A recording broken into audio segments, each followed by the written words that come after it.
Bhojpuri industry में एक से बढ़ के एक मूवी हमेशा आती रहती है। फिर से आ रही है एक और धमाकेदार मूवी, जिस मूवी का नाम है घूंघट वाली सुपरस्टार। ये मूवी बहुत ही कमाल की होने वाली है, क्योंकि दोस्तों इस मूवी में आम्रपाली का इमोशन के साथ साथ कॉमेडी भी भरपूर देखने को मिलेगा।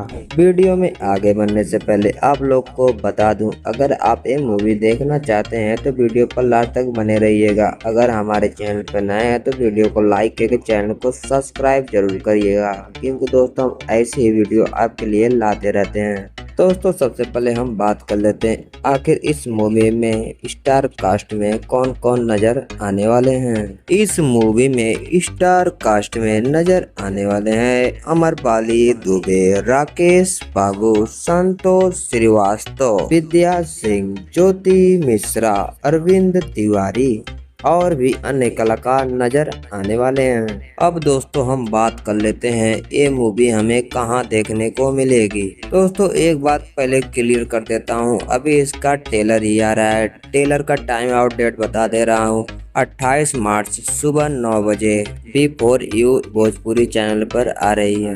दोस्तों देखना बिल्कुल ना भूलिएगा, 28 मार्च सुबह 9 बजे। और दोस्तों फिर से आप लोग को बता दूं, अगर हमारे चैनल पर नया है तो चैनल को सब्सक्राइब करके बेल आइकन को जरूर प्रेस करें, क्योंकि दोस्तों जैसे हम कोई नई वीडियो लाएंगे आपको सबसे पहले देखने को मिलेगी।